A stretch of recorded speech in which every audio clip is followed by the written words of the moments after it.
was a time of sadness, oh my heart, though I knew love the better part, and well I thought was given to me my test of faith and love to be. It seems that I can ne'er be sure the fate to end shall endure. Thus longer trust to all his might, walk by faith and not by sight. I thought the cross I could not bear, for its weight was so heavy there. If I could lay my burden down, I should not fear to lose a crown.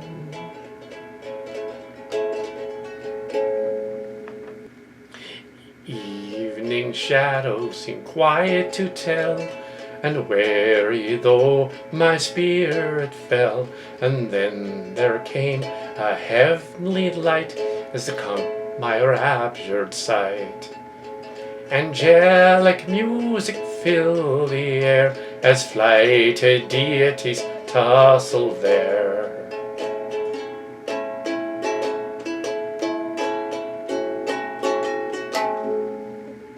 Then one who bade them bow the knee, the Lord came and stood and smiled at me. Come gently to me as I trembling lay, say follow me, I am the way. So we're jumping to Greenville into Promise, 1871. David Fries had a job waiting for him when he arrived in Greenville with his family, so he could support them before Amanda became a teacher there. Amanda planned to teach school in her home. When the school year began, she had everything ready. She had prepared the schoolroom for a basement, gathered the wood for the potbelly stove to be used in winter, and gathered the books and supplies needed to begin the first year. Amanda Fries could hardly believe how time had passed. She looked at the stacks of papers in the basement schoolroom and sighed knowingly. On the walls were some of the pictures of the local children that had drawn as part of lessons, and some of the children left her thank you cards that they had made. She smiled as she looked through them. Greenville was a very nice town to live in, quiet and slowly expanding.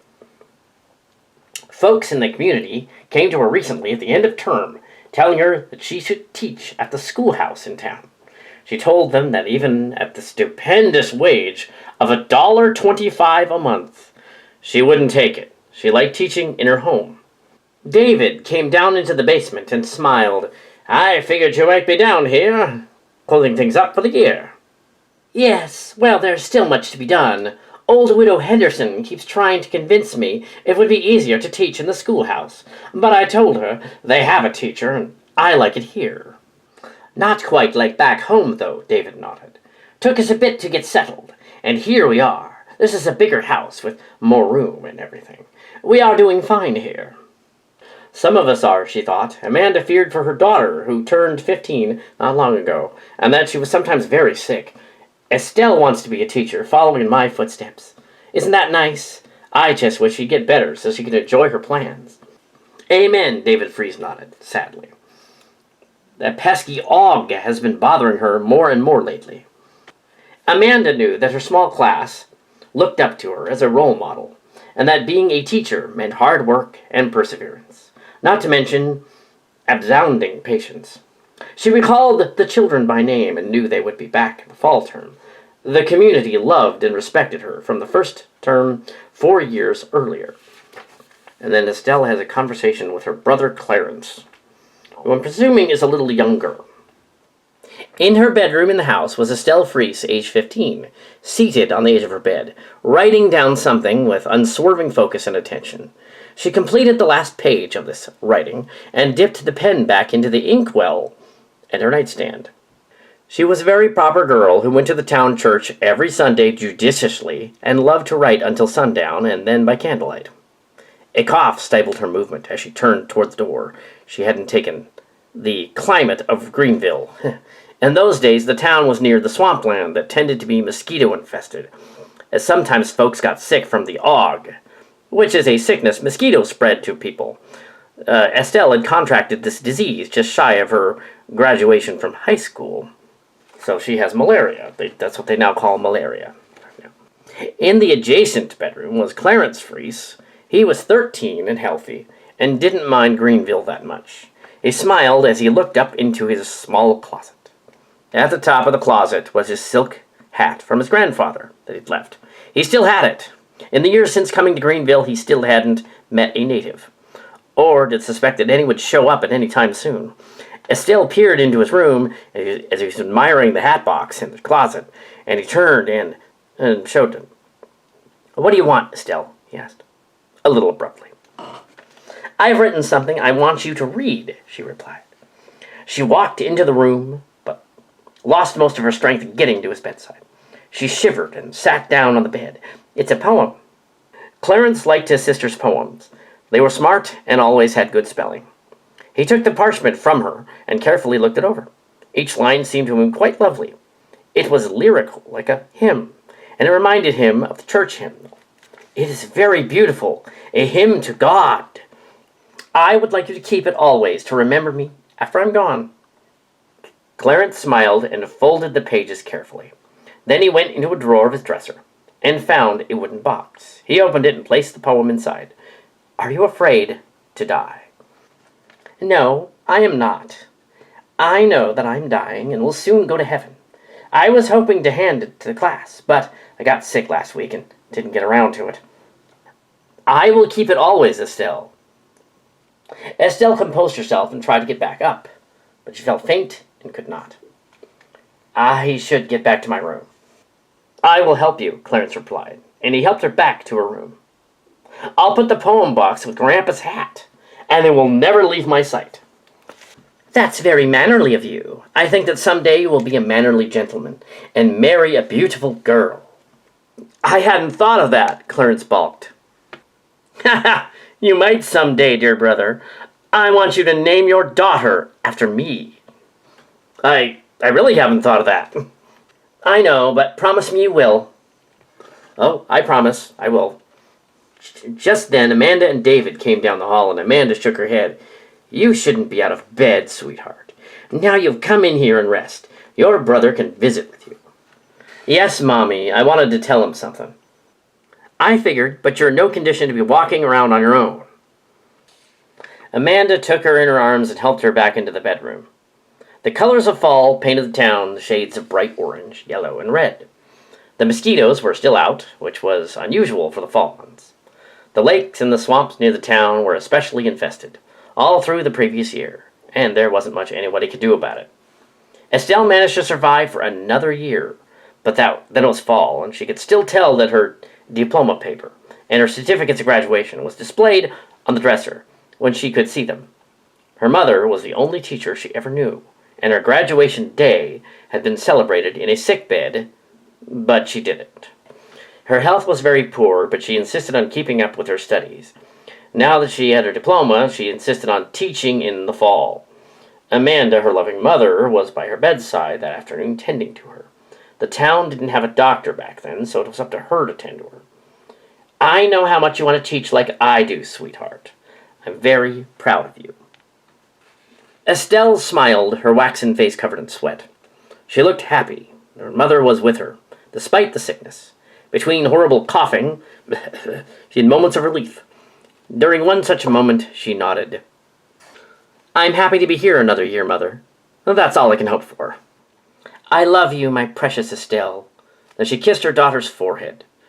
She well knew of her daughter's dedication, and she was very sportive. Sadly, she wasn't able to get well, and things healthy young women can do. In turn, Estelle knew of her mother's unending devotion and love, which she had hoped to follow. The sickness ravaged her body, but her mind was still aptly working, and her thoughts were of a bright other place, where she would be well. The other children in the class had sent cards, and Amanda opened one to read it to her. "Would you like me to read it to you?" "Yes, I would." One day, Estelle's ague became increasingly worse, and she was coughing with a terrible fever. The town doctor was summoned, so they had a doctor at that point. But he couldn't do anything for her. The family feared for Estelle. She seemed resigned to her illness. One day, Estelle's ague became increasingly worse, and she was coughing with a terrible fever. The town doctor was summoned, but he couldn't do anything for her. The family feared for Estelle, so she seemed resigned to her illness. Amanda came to her daughter beside her to comfort her. She called in a whimper, "I feel so weak, Mother. Kiss me." Her mother was filled with consternation. Her heart sank as she kissed her daughter. Over and over in her mind she thought, "This can't be. This cannot be." Estelle was dying, and it seemed that a leaf caught in the fall breeze. She was taken away. As dear Estelle passed away, Amanda Fries could only repeat over and over, "It can't be. It can't be." The Fries family believed in God and heaven, so they knew that Estelle's death meant an eternity with the Lord. She was in a better place. Estelle was only 16 when she passed away. Her name would go on, as Clarence had promised to keep her poem, and one day name his daughter after her. He kept his promise. The dance where Mom and Dad met. Greenville, 1880. Clarence Fries walked up the dusty road to his house. A cool breeze blew up from the north of the lake. He had his tool belt wrapped around his waist, dusty overalls, and a well-used hat. In fact, he was covered in dust and mud, not to mention spots of tree sap. His sturdy frame was filled out, and he wasn't a young man anymore. The dreams and aspirations he had were originally to be a teacher, as his sister once wanted to be. But he didn't have the patience to teach, nor did it pay enough to support him, as it turned out. "Mother, were you standing there this whole time?" His mother, Amanda, was standing on the porch as he approached. "No, I went inside after you left this morning, bright and early. How did the apprenticing go?" "Fine. The loggers brought in new timbers for us to haul out to Louis Kuiper's place. They want us to begin building a house." "Well, son, even if you aren't a teacher, you are bound to learn something in the trades." Amanda regretted that her boy didn't like teaching, but she gave him her blessing when he made his new choice. She recalled the day 4 years earlier, like it was yesterday, and smiled knowingly. "Someday I could be teaching, but not school teaching. I could be a journeyman and teach apprentice carpenters." "That'd make me proud also," Amanda smiled. "Now you get washed up before you come in with all those filthy clothes. I'll put out some clean ones on the line for you to look proper during supper." Clarence nodded and walked around to the back to go into the wash basin. After supper, Clarence went to his room. On his nightstand was his photograph from graduation, taken by the town photographer. He also had his diploma pinned to the wall near the bed, yellowing at the corners. He looked at the room with a more experienced and skeptical eye than before as he was now a carpenter's apprentice, and noted that he could name all of the fancy names for different kinds of braces, beams, and wall hangings. He happened to glance up at his closet, and before he knew it, he opened the door and pulled down the dust-covered old hat box, and the smaller brown box where the letter his sister gave him was kept. Clarence thought for a moment about the old hat also, and that someday he would pass it on to his son, if he had one. He couldn't conceive of a time when he might be as old as Grandpa Fries, who was long ago had passed on. He recalled what his sister had said, I think that someday he would be a mannerly gentleman and marry a beautiful girl. And he said, "I hadn't thought of that," he blocked. She laughed, even though it hurt him to do so. "You might someday, dear brother, and I want you to name your daughter after me." As he thought about it for a moment, he figured that even if he had a daughter and no sons, and one of them might be named Estelle, that she might inherit the hat also. Having children seemed such a distant thought, and having grandchildren like another lifetime away. The small hamlet of Greenville was in a slow state of growth over the last few years, with people coming in but not staying, as they came from all over, mostly for logging work up north. With the coming of new settlers, carpenters would be needed. Clarence completed his apprenticeship in carpentry in the year 1880, when he was finally ready to work in the trade full-time. In that year, people were moving into town and needed homes built, so Clarence looked forward to a new and promising future. One evening he came home according to his routine, but something was different. The horse and buggy were set out in front of the house, and his parents were dressed up for Sunday service. This was unexpected, as he'd forgotten the occasional box socials that were held at the Congregational Church. The events didn't happen too often, and up until that evening, he hadn't really thought about attending one. So it's kind of like a Sadie Hawkins dance. Just, No. David smiled. His father was old, turning gray. He looked like a miserly prospector from the Western pulp stories, and had clearly earned his years.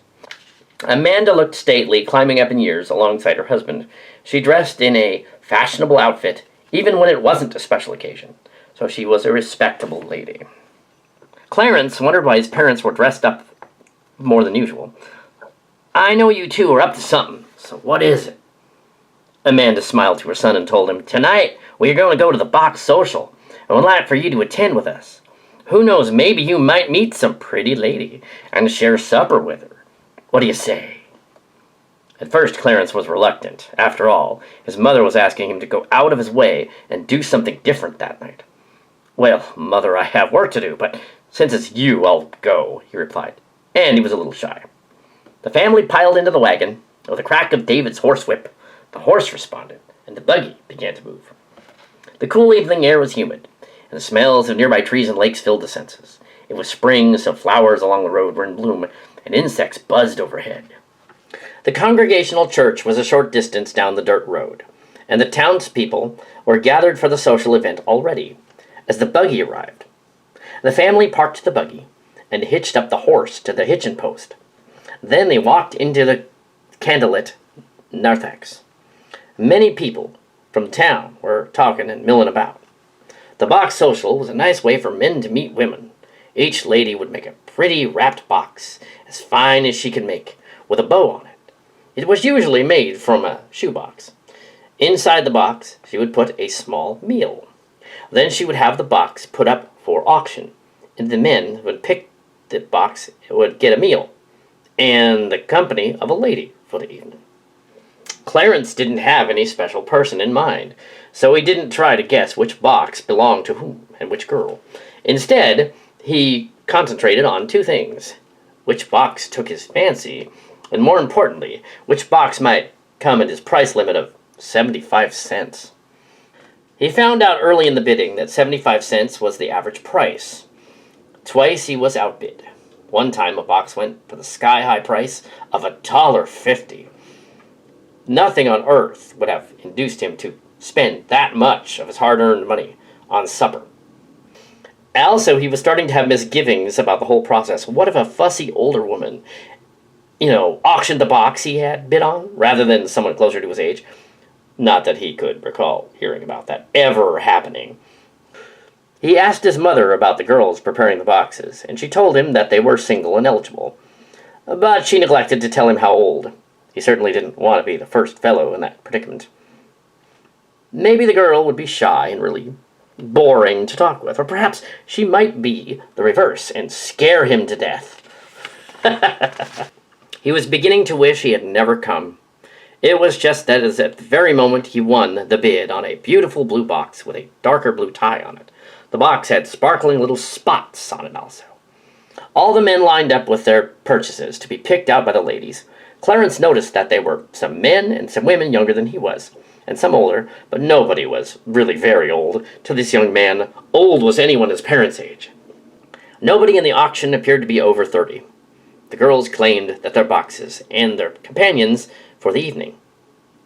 And who could mine be, Clarence wondered. The ladies all had lovely hairstyles, Clarence observed. It was also of high fashion to wear large, beautifully curled ostrich plumes on wide-brimmed hats.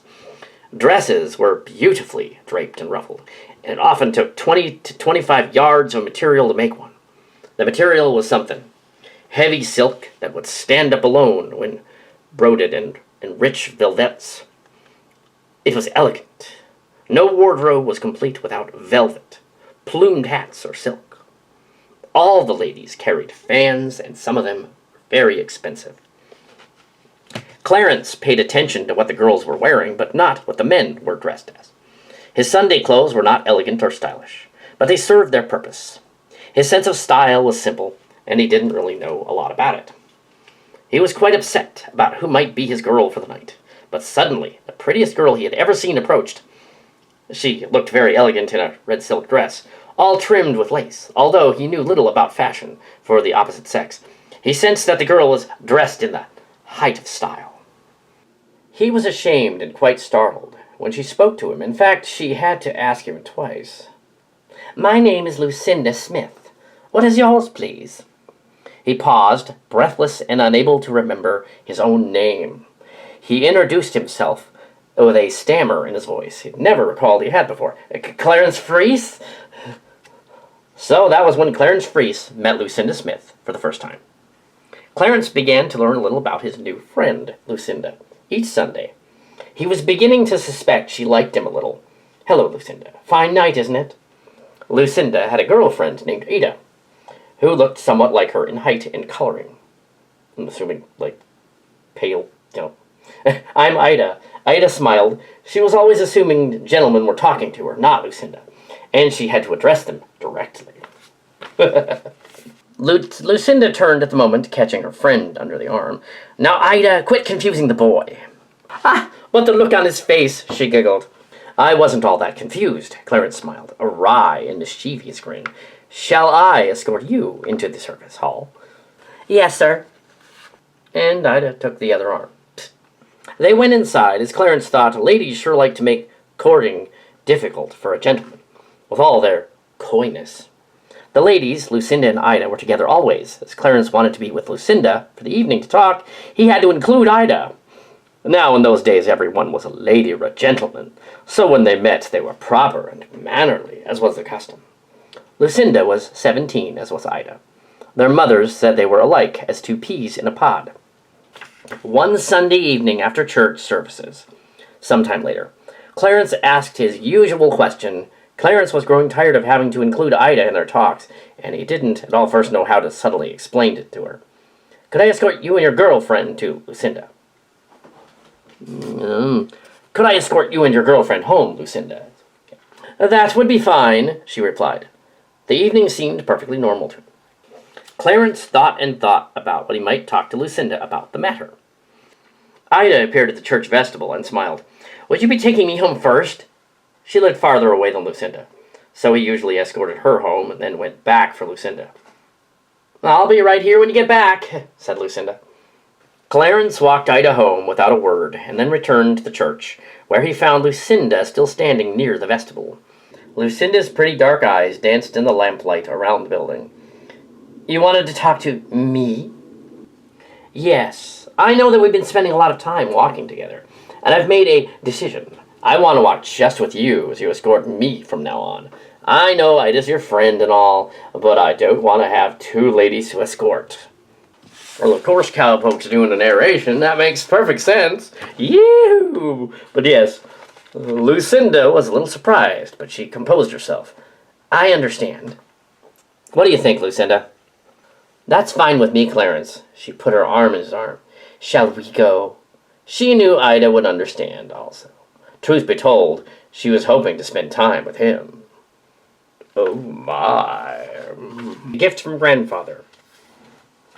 Greenville, 1882. The family that had set up all of Tom Turner's children for adoption nearly 20 years ago had passed on. One of the children, the eldest boy, Tom Turner, found himself back in Greenville, Michigan, nearly 18 years after he was adopted. At first he stood there where the old cabin had stood. It was his first stop in Greenville when he was a boy, but it was torn down to build a fancy new farmhouse, and he suspected that old Pete and his wife sold it years ago. A simple, modestly dressed man with a hat walked up to the side of the house. "Whom are you looking for, mister?" "I once lodged with him when I was a boy." I think the lady that sold this place was Widow Henderson, but I didn't know if her husband is named Pete or not." "Thanks, but can you tell me something about Porter Smith?" "3 Smith families live here in these parts. We'll have to be more specific." Can you direct me to them, kind sir?" "Well, yes, they're over by the church." He pointed to a white building in the distance. "You can't miss them. Whole row of Smith houses." As he walked down the block, a fine spring day, he was becoming concerned he might never find the address he was looking for. The little town had 3 Smith families, and he had been to 2 of them without much luck. He didn't have much time to enjoy the hospitality of Greenville as a young boy. He came to Michigan with his brother Harry and his sisters Grace, Maud, and baby Lucinda. His mother died, followed by his father, a month later. He had his father's face, but his mother's eyes. Having grown up into an honest, hard-working man, he came to call upon his long-lost siblings. Still, he figured that he was a stranger in town, so he had to be cautious. Sitting on the porch-top step of the family home sat Lucinda, a bit exasperated at the warming of the spring day. She noticed the tall, handsome man with dusty-colored yellow hair next door, knocking with vigor, and no one responding to come to him. Tempted to say something, she thought about what the neighbors might think, and thought against it.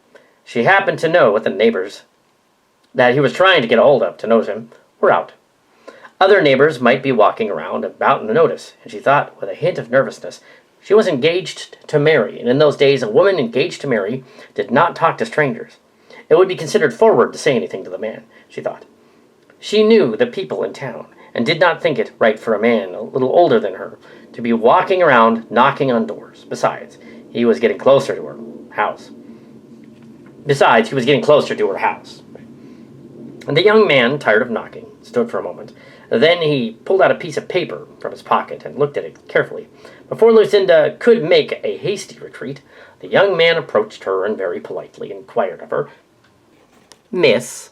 Lucinda didn't know what to do. He addressed her. She thought that it seemed kind of sudden. But since he asked, he wasn't being forward, and she was obliged to reply cordially. "Yes." She looked at him a bit flustered. "Excuse me, but could you tell me, please, where I could find the family by the name of Porter Smith?" Lucinda blinked. "That's my family, kind sir." "Could you be so kind as to bring them to the door? I have some important business to discuss, as I have come from a long way off to see them." Sally, her mother, happened to hear the talking on the porch and approached to see what was going on. "I'm Sally Smith, sir. May I help you?" "Mrs. Smith, I am Tom Turner, Jr., although I now just go by Tom Turner since my father died a long time ago." Lucinda was more flushed and her cheeks turned red, and she had a feeling inside that she recalled the stranger somehow. She couldn't quite place it. Now, where have I heard that name? She wasn't too keen on remembering old names, but she recalled something. Tom was anxious to see if the name meant anything to either of them. He looked first at one and then the other, and could see they did not recognize him. "Come in and sit down," said Sally Smith. Then she introduced her daughter. "This is my daughter, Lucinda." At that, the young man became very excited. He began talking rapidly. "I'm looking for a Lucinda Smith, who was born Lucinda Turner. She was adopted into this family 15 years ago, to my recollection. Sally has always been my mother, although it is strange." Lucinda had a look of reckoning, all of a sudden. "Stronger than before. You seem familiar to me." "I am your brother." "My brother?" Lucinda gasped. "Well, you were only a baby, but it's possible you could tell it's me."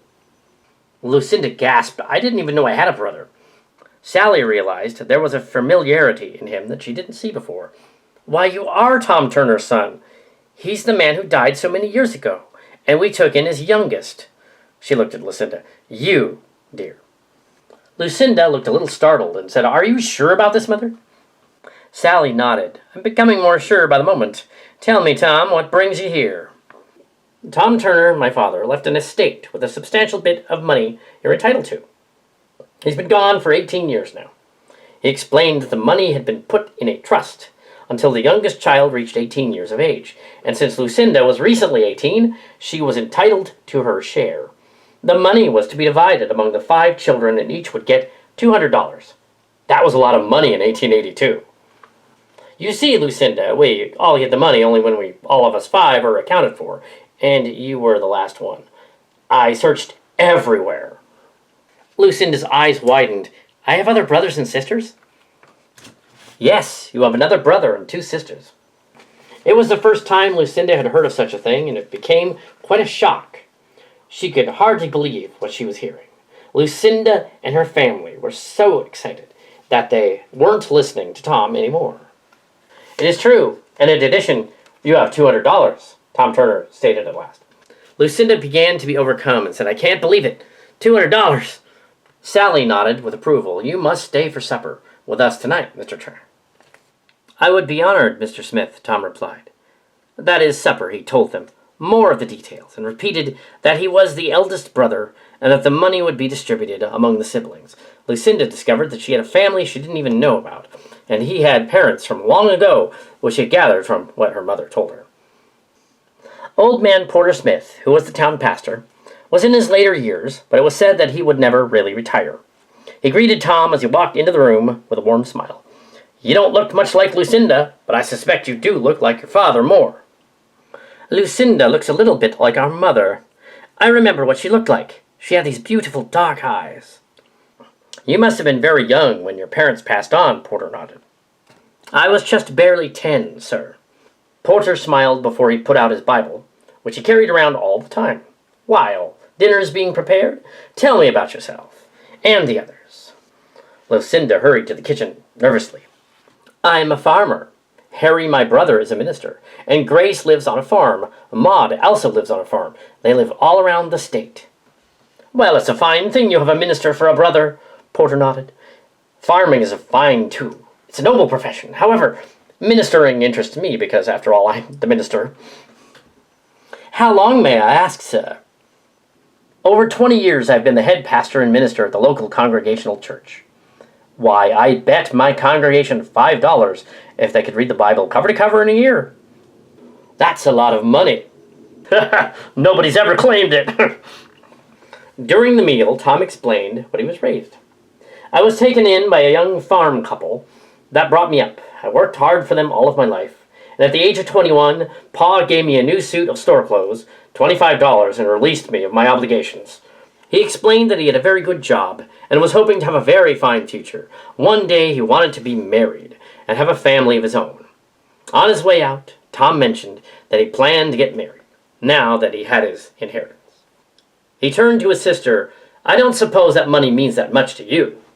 Lucinda replied, "Oh, it means a lot to me. I can use it to buy my wedding fixins. I hope you can stay for my wedding." "I wouldn't miss it," Tom replied. "Good night to you all." He bowed and he left. Or a Greenville wedding. Greenville, April 19th, 1882. The magic of springtime often turned people to thoughts of fancy, of joy and love, and so it was not surprising that the wedding happened the time of year. So Clarence Fries and Lucinda Smith were getting married. Pretty dark-eyed Lucinda wore a plum-colored taffeta gown, which was very lustrous indeed, and required 25 yards of material to make. The dress was ruffled and flounced. It was tight-fitting sleeves and lace of the wrists, and a long collar of gossamer lace that extended to the waist. Clarence was handsome in his first brand-new cutaway, a fine wedding outfit that he had a gold watch chain dangling at one side. He stood proud and happy at the bride's side, and Clarence, his big blue eyes set wide in his Germanic face. He had grown a mustache that was dark red, curiously, and in contrast to his dark brown hair. He looked docile and benevolent, but sure of himself and his ideas. The gala day was a full wedding and reception, held at the Smith house, situated next to 2 other Smith houses on the block. 50 people attended the wedding. Even a U.S. congressman was there, and he had the pleasure of being born in Greenville, and he wished the couple well, and although they would have a credit in the community. The guests expected prosperous times ahead, and wished them well. The Smiths were on the bride's side, and the Frieses on the groom's. Back then, all of the weddings were held at the church chapel, and it was spring, and there were too many bugs to have it outside. Officiating the wedding was Pastor Smith himself, and he found it somewhat amusing that he had to both give the sermon and his bride away. The bridegroom was a nice, sturdy-built man with a fine occupation as a carpenter. Clarence Leslie Fries looked quite happy to be getting married, although initially he thought all the trimmings and extra fussing about was a hassle. The bride, Lucinda Smith, would become Mrs. Clarence Leslie Fries, and all during the wedding service she kept saying to herself, "Miss Fries, Mrs. Fries." It was like a chant, and when she thought about the name, it was like a dream. Most of the wedding gifts were silver, such as silver platters, silver cake plates, and silver spoons made of pure silver. Oh, that's fancy. The silver spoons were very light, almost as if they weren't there. And then, when one picked them up, and among the wedding gifts also was a document, and all the guests wondered what it was written on it. After a time, the guests talked in increasing whispers about it. So the bridegroom's father asked for his son and thought of it as a good time to explain it. The bridegroom walked over to the marble-topped table, with many gifts on it fitted to capacity, and removed the document. Then he announced what was on the document. "This is a deed for 90 acres of land, purchased for me by my father as our wedding present." The land was just a block or so from the dirt road to Turk Lake and the Flat River, and was named for a grove of trees. All of the guests were elated to the news, and they wanted to know what he planned to use it for. Some wanted to know where it was and what was on it, while others thought he might farm it. Clarence told them, "I have no intention of being a farmer." The land consisted mostly of virgin timber, and he made definite plans as to what to do with it. Then he did not tell them that the land was first purchased by his father when he came to Michigan from New York State, and that it came to him exactly $1 an acre. The little photographer set up his camera to take the wedding picture. In such a small town as Greenville, it was common for people in specific trades to keep doing what they had been doing for years. The old man remembered Lucinda from when she was a child, not to mention a whole lot of other people. The old man comes up and goes, "I remember when you were a wee little mite," he said. He laughed. Lucinda was a little embarrassed that the photographer recalled when she was a young girl, but she didn't raise a fuss about it. She just smiled and waved politely before it was to stand with her new husband. And then Clarence said, "This is also going to go in the town paper as an official announcement," Clarence informed her. "Our wedding is going to make the papers. Does it have to?" She said, "Sure it does." "Now get ready to hold still, folks." The photographer pulled the black cape over his camera and himself to protect the film from being exposed. Then he clicked the shutter button. The picture was taken. Then later, the family and friends of the happy couple congregated there, and someone announced, "Presenting Mr. and Mrs. Clarence Fries." Yay! The Fries family, Greenville, 1887. After the wedding, Clarence and Lucinda were invited to move in with the Porter and Sally Smith, since Clarence was not yet able to support his new wife and family on the salary he got as a beginning carpenter. When he told his mother that he planned to one day teach carpenters, he didn't realize how hard it would be just to do that. When his list of customers increased 5 years later, they were still living with the Smiths. Yeah, there's a missing line. Lucinda's parents. He was also in no position to lend other carpenters. He was also in no position to lead other carpenters, as he thought he might be, as he was barely enough time. It should say has. Wow, there are some interesting typos in here.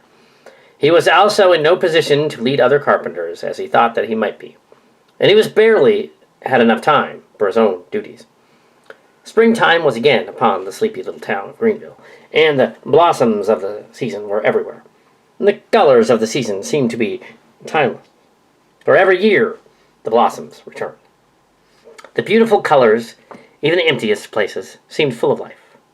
The spot of land that had been set up for them wasn't yet occupied, as Clarence hadn't built anything on it, but the underbrush grew in it, and to fill in the open space. He had to get his skills up before taking on an entire home for his family. He spent most of the 5 years trying to provide for his growing family. The Fries had 2 children. Daniel, now age 4, was a sturdy boy with coal-black hair. In those days, boys were a durable kind of pullover outfit, kind of like a dress. It seemed to them that Daniel needed the next size up about every month or so. Daniel had a 2-year-old sister called Little Doll. In fact, her Christian name of Elva was so seldom used that some family friends had forgotten that was ever her name. Little Doll was an elven type, small since her birth, a difficult one that claimed the life of her twin, Etna. Little Doll was so nicknamed because she reminded people of a delicate Dresden doll. Little Doll's hair was red. At last, Clarence had begun to work on his new home, on the 90 acres of land. He was so proud of himself that he decided to do something for his wife that he bought her a sewing machine. In those days, getting a sewing machine was a big deal, and she was quite thankful to get it. After all, clothes had to be made, as the family had not gone out. Clothes had to be made, as that the family could not go out and buy clothes.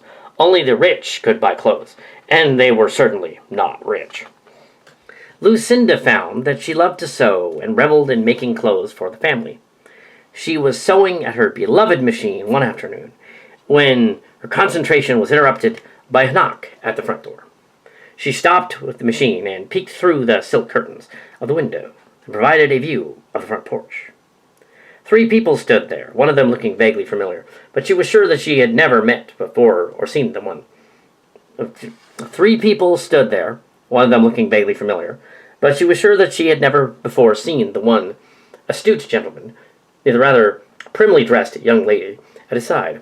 Lucinda thought about not answering the door. She felt that she looked disheveled after having been so long at the sewing machine, and was not in the mood to welcome unannounced strangers. Maybe they would think that nobody was home and would just go away. She had to give up this hope as the strangers pounded persistently on the door. Finally, she went to the door and opened it, but she looked disconcerted a little. Tom, Lucinda realized, was losing his hair. In just about 5 years, looked different than he used to, much older. "I'm your brother Tom, Lucinda, and this, my dear, is my younger brother, Harry Turner, with his bride, Lillian." A delighted smile spread across Lucinda's face as Tom told Harry that this was his baby sister. A delighted smile spread across Lucinda's face as Tom told Harry that this was his baby sister. "I can hardly believe it. This is such a surprise," she said excitedly. Harry, Lucinda noted, was dressed rather elegantly in a frock coat. "You are quite striking, Mrs. Lucinda Fries," he said. Then Tom said, "She does have her mother's eyes." He smiled. "I told you."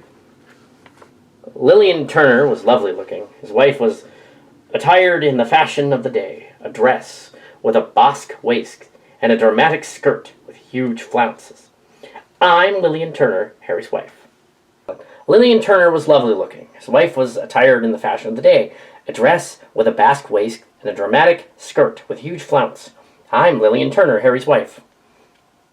Lucinda nodded. "Welcome to my home." The flounted state she was in had evaporated. Tom was holding his hat and he placed it in the hat rack and watched as his brother and wife went inside past him. Lucinda went to seek her mother, who had been watching the children in another part of the house, and brought her into the room. Introductions were made and all around, and everyone was invited to the parlor. Harry seemed the most at ease with them at all, and he explained that he was an ordained minister. Lucinda decided that this explained his easy mannerisms and dress. "After I was appointed to his first parish, I decided that I was there in good position to marry and establish a home with my fiancée of many years. I have, in fact, just recently wed." Then the other said, "I was anxious to meet my sister before I settle in to a strenuous life as a minister. This is kind of my honeymoon." Lucinda nodded and sipped an afternoon tea. What a strange way to spend a honeymoon. Lillian smiled a bit. "I used to be a school teacher, but I can still be as a good minister's wife. Teaching the children. I hope the parishioners approve of me." "They will," Harry said. "You'll see."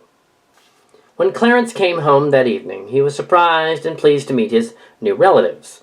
The first thing that he said was, "I hope that you can stay for supper and then spend a few days here with us." Tom confessed, "Well, kind sir, that's exactly what we had in mind." Everyone smiled and fell into relaxed chatter, as Lucinda and her mother bustled about making supper and planning sleeping arrangements for their guests. As dinner was cooking, the Turners were introduced to their nephew and niece, Daniel and Little Doll. Harry made a point of inquiring of her Christian name. Just as supper was being put on the table, Lucinda's elderly father came home and was also pleased to meet the guests. Grandpa Porter Smith, at 74, was a slight, sparely built man, with a long, flowing white beard, well, not the actor here, and mischievous blue eyes. No longer Pastor Porter Smith, he was considered Grandpa, and likewise Mrs. Sally Smith was Grandma. Grandpa Smith had been retired from pastoring for a few years and usually took command of the dinner table conversation, being very loquacious. "Now you all, men or minister guests, will do all the speaking, since I've done a fair amount of it in my day." Harry chuckled. "Ministering requires a great deal of talking to the masses. I would imagine that after so much time, you've become good at speaking, sir." "Yes, sir, I have. I'm proud of these things. My lovely daughter, and I've never missed a day of church in 50 years. Now please tell us about your church, Harry." Harry continued, "I would be pleased. We live in a small town, a bit like this one, up north of it. And we have a church just starting. Only 14 people in it, so it isn't as large as yours. My church started out with only 5 people, counting me. But the Lord has blessed us with evangelism, and we brought in almost 60. Well, in recent times, it's dropped a little. Then the other guy says, "The Lord works in mysterious ways," Harry smiled. The next day, Clarence showed his new relatives where he was building his new home.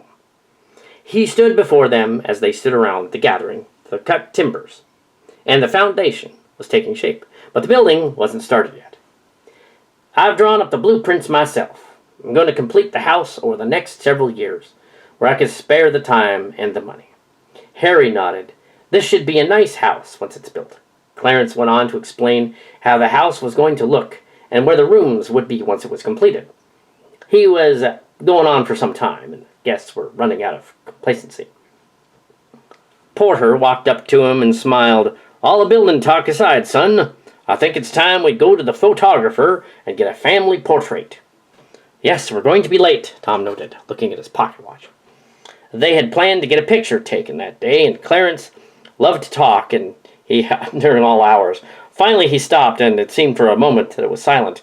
His face contorted the notion of silence for more than a minute, and he caught himself wincing into the sun. Yeah, that's a good idea." Lucinda shook her head. "He doesn't like it when it's quiet." "I see that." They had planned to get a picture taken that day, and Clarence loved to talk. He'd been for hours. Finally he stopped, and it seemed for a moment that it was silent. His face contorted the notion of silence for more than a minute, but he caught himself wincing into the sun. Yeah, that's a good idea." Lucinda shook his head. "He doesn't like it when it's quiet." "So I see," said Harry. The family and their guests walked to the wagon and piled into it to get the photography studio in town. They could have walked, but the wind was picking up, and they didn't want the dust to get all over their clothes. So it was they that was brushing off their clothes for a few minutes on the way. The horses whinnied, and the wagon began to move. 14 rooms, but no closets. Greenville, 1889. The Fries family was prospering through the seasons of another year. Clarence had a lot of carpentry work to be done, and Lucinda raised the children. They had more children. Little Daniel at 6, and little Doll at 4. The children had a new baby sister, and her name was Pearl Esther. The new house was nearing completion, and Clarence was about to move his family into it. He worked at his carpenter's trade 12 hours a day, from 6 in the morning until 6 at night. 6 days a week. He was paid $2 a day at the time, and there was no such thing as overtime pay. He worked on his own house on the outside from 7 in the evening until it was too dark to see, and then did inside work under the lights of kerosene lamps. He placed the kerosene lamps around in strategic places for better light and worked until midnight. They didn't have electricity back then. His house consisted of 14 rooms. The woodwork was all oak wood. Clarence had a supply of hand-carved 4-inch square blocks, which he planned to insert in the 4 corners of all of the window frames and door frames. That's typical of that time period. It had taken him years to carve intricate floral designs into these blocks. The blueprints called one room a library, but it actually became the back sitting room and was used by all the family when they played games in the evening, such as cards, checkers, and chess. The room was different from the others in that instead of baseboards, it had woodwork all around the room, from floor to a height of 50 inches. The woodwork was comprised of 2-inch wide strips, patiently cut with a handsaw. The strips were cherry, oak, and maple, each repeating for a pattern all the way around the room. They were highly varnished. The effect made for a beautiful room. The only day that Clarence didn't spend time working on the new house was Sunday, because to do so was unheard of, bordering on sacrilege. Not only that, it was a long Sunday service. It was also Sunday school following the service. During one such service, barely audible giggling increased in pitch until it became necessary for the minister to announce from the pulpit that he would appreciate the attention of the congregation. When the Frieses looked around to try and pinpoint the disturbance, they received glares from the parishioners in the row behind them. Then they noticed that their son Daniel had slipped away from his seat beside them. Clarence looked at one of the parishioners, who obviously had something to complain about. "What can be the problem, madame?" "Kind sir, your little boy is turned about making faces at us." Another person happened by. The complaint caught his attention. "He was pinching my leg." Daniel, you've been a bad little boy, Lucinda scolded. Daniel looked up with his dark eyes and whimpered. Don't give me that look, Lucinda continued. The person who first complained smirked stoically. The person who had first complained smirked stoningly. Smirked stoningly. Good God. The person who had first complained smirked stoically. Restrain your children and give them a good disciplining, or I just don't know what. I didn't do nothing, Little Doll protested. It was Daniel. Daniel stuck out his tongue. Stop that, Lucinda turned to him. I've never been so mortified. We're going home. Daniel whimpered as he led away. Clarence decided that he should not take the children to church from that moment on, as he put them in the buggy. I don't think we should be bringing the children to church services until they're older and more behaved. Lucinda nodded as Daniel was whimpering and the girl children were pouting. Yes, but it was only Daniel. Too bad his behavior has ruined it for the rest of us. I must have done something wrong raising him. Clarence grabbed the reins. I don't think we did anything wrong, Lucinda. Boys act different, that's all. I'm sorry, Mommy, Daniel whimpered. Well, on the way home, Clarence figured out that he had the perfect plan. He was going to watch the children, especially Daniel, while Lucinda attended church and the good children. It would also give him a chance to work on the house. Word got back to Clarence that the neighbors were complaining about his working on Sunday, but he chose to ignore them at first. One neighbor took it upon himself to visit Clarence while he was working on the house and tell him how worried he was about him. The neighbors were afraid that if he continued to work on a Sunday, he wouldn't go to heaven. Clarence would just give them a wry look with a twinkle in his eye and thank them for their concern. Still, he added, I'm not ready to go to heaven yet. I'm in a hurry to finish what I'm going to be finishing first. Then he continued the construction. The colors of autumn were brilliant with warm reds, yellows. The colors of autumn were brilliant with warm reds, yellows, and oranges. It had been several months since the incident at church, and the progress of the house was completed. The Frieses moved into their new home, and what a momentous occasion it was. All of the grandparents came to help out with the moving. Clarence rented a wagon and a horse from the livery stable, and it would expedite some of the moving of the larger pieces of furniture, while one parent or other had donated. Lucinda's parents, the Smiths, insisted that she take her organ with her. It was the most admired of all of their possessions. He had built the house according to his own design and plans, and he had not consulted Lucinda about any of its features. Therefore, she was understandably disappointed when she moved in and realized, after going upstairs and down several times, that there wasn't a closet in the whole house. Clarence, come here! What's the matter, dear? Closets! The house doesn't have any closets! I thought we wouldn't need them. Clarence? Where are we going to put the clothes? Well, I suppose we could get some wardrobes, or I could build some. I can't believe it. You forgot the closets. Sorry. He had fastened a lot of hooks and driven heavy nails into a wide board behind the kitchen stove, and he'd set heavy coats could be hung onto them before the wardrobes came. This was planned as a temporary expedition, but later, when the wardrobes came, the nails were still used. They weren't neat, but they were so handy that Clarence just thought the arrangement was justified.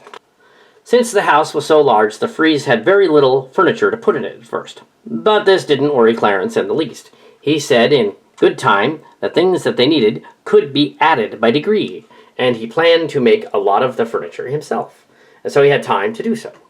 He drew up the plans, and the first piece of furniture he built was a large and commodious kitchen cupboard.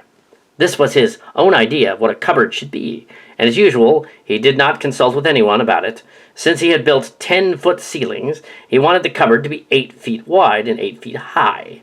The upper third of the cupboard had glass doors, and the center shelves partitioned off for dishes. To their right were shelves for medicine, storage, and the opposite side was for the same size cabinet for items like baking soda and vanilla. Why is it so tall? I don't know. The bottom of the cupboard had deep drawers, and on one side was a sheet metal lined bin for about 100 pounds of sugar, and on the other side was the same size sheet metal lined bin for 100 pounds of flour. In the exact center was a row of small drawers that Clarence also lined with sheet metal. He carved the... In the exact center was a row of small drawers that Clarence also lined with sheet metal. He'd carved the words on each drawer of what was to go in them, such as salt, cinnamon, nutmeg, etc. The house included several frieze touches, as is his other homes, but his special home was the one where his family was to live in for generations. "It is finished," Clarence chuckled to himself. Lucinda at his side nudged him. "Quite a house we have here." It was Sunday morning, bright and early, and Clarence prepared the horse and buggy. And Clarence and his family moved into their home, on schedule, and eventually he decided on bringing Daniel to church again to give him a second chance of redemption. Lucinda was a little skeptical. "The house is wondrous and so huge. How do we fill it all? I'll begin building furniture to go inside it, but for now, I think it's time we go to church. But do you think the children are ready?" "Yes, dear. I figure Daniel will just have to be watched closer. As for the girls, they don't do anything." "All right then," Lucinda nodded. "We'll go back. But as you're right about Our Lady's behaving, but I don't want any more trouble from Daniel." "I won't be any trouble, Papa," Daniel smiled. His wry grin told of an entirely opposite notion in his head. The family walked toward the buggy. As it turned out, Daniel behaved through the service. And nothing more happened to make Clarence or Lucinda stop bringing the boys to service. Aunt Grace invites Ma for a day. Michigan, 1890. Lucinda Fries learned several years ago that she had siblings that had been adopted and had grown up somewhere else. Occasionally, she'd received a letter from a couple of them. Over time, she was getting very anxious to meet her remaining siblings. As soon as she found out about her family through her brothers, Tom and Harry, she wrote to each of them. Then one day she received a letter from a remote town, and her curiosity grew greatly. She hastily tore open the envelope and was surprised to see the handwriting was very poor, like that of a child. She looked at the signature at the end of the letter before she read it, and realized that it was from one of her sisters. "Dear Lucinda, I'm your sister Grace. Tom told me about you, and we should meet, because that'd be real nice. I want you to come and see me, because I can't come to you. I would have written sooner, but I have one child after another, and I have 4 children now. Here is where I live, on a farm east of you. You can take the new railroad. I would love if you would come see me soon. Let me know what the date would be good for you to come. Signed with love, Grace." The letter gave crude directions on the railroad line that led east into the state, and an address. The letter intrigued Lucinda because her sister had 4 children, just as she had. Clarence came home that night and walked into the house with a slight hint of exhaustion and working hard. Lucinda asked him how his day was, and he replied, "I've just started on a new house, and it needs to be done according to the schedule plans. It will have to provide us to be building all through the season." "But I got a letter from my sister Grace," Lucinda said excitedly. "She wants me to go to visit her on the train." "You've never been on the railroad before," Clarence smiled. "That sounds like a fine idea." Then Lucinda thought for a moment. "What about the children? Should we both go and take them?" "No, that'd be too expensive. We can't afford to go together. You best go by yourself." Lucinda frowned a little. "You'll be all right with me going on the train, then?" Clarence looked over the letter. "Oh, sure. The hired girl can watch the children while you're away, and I'll have more time to work on the house." "I don't want to have to worry about you all while I'm away." "You would anyway," Clarence smiled. "Well, now I have to write her back and tell her our plans," Lucinda nodded. Lucinda wrote Grace that she'd be able to come and make the long-awaited visit. She looked forward with much excitement to meeting her sister, and along the way that she wondered about her. She thought about what she would look like, and what kind of life she had. She felt very strange as the train left the station. Clarence's face and figure became ever smaller, until soon she couldn't see him at all. She began to feel lonesome, and then realized that this was the first time in her life she'd ever been on a train alone. Also, it was the first time she'd ever been separated from her Clarence and the children. She missed them already, and had a good mind to get off as soon as the train stopped the next stop and go back to Greenville. She was rudely awakened from her daydreaming when the conductor asked for her ticket. She was about to look for it in her pocketbook when she realized that she was holding it tightly. She timidly gave it to the conductor, and then he checked it and saw how far she was going. He told her, "I'll let you know when you arrive, ma'am, and you'll be sleeping. I'll wake you before the stop. You can get ready." "I'll let you know when you arrive, ma'am, and then you'll be sleeping. I'll wake you before the stop so you can get ready." Sleeping? Such a possibility had never occurred to her. She had no intention whatsoever of nodding off to sleep in the countryside to look at, and then settled back into her seat to enjoy the trip as much as possible. It seemed to be hours of just riding, and after 4 or 5 hours Lucinda opened her shoebox lunch she had carefully picked for herself and began to eat it. When she was finished, she very carefully put on the cover and tied it with a string, then closed it again. She clasped her pocketbook very firmly in her grip and leaned just back to relax and close her eyes for a moment or two only. In what she thought was no time at all, she felt someone shaking her and awoke with a start. The conductor was very empathetic about it. She had reached the station, and she very slowly and sleepily got off the train. 2 people met her at the train, and since no one else got off the train beside her, they had no difficulty in recognizing their guest. When Lucinda saw her sister, she thought that she looked exactly as she thought she looked. She was dressed very unfashionably, and so was her husband. They were very plain people, with cheerful, weather-beaten faces, wrinkled from being hard at work out in the sun. Grace kissed Lucinda, and she returned it politely. Still, there was some hesitation. Her brother-in-law shook her hand uncomfortably. Grace and her husband were not used to meeting strangers. Lucinda sensed that she was in a stranger right off, but she wasn't one to just speak to be heard. She had manners. Grace nodded. "That's right. I'm almost 2 years older than you. I reckon you're 27 and I'm 29. Tom sent me a letter telling me I was only 2 when we came to Greenville, and you were just born." She warmed up a little. "Our mother was 28 when she passed on during the journey, you know." "I didn't, but thank you for telling me," Lucinda replied. "So, my sister, what have you been doing with your... "I didn't, but thank you for telling me," Lucinda replied. "So, my sister, what have you been doing since you were raised someplace else?"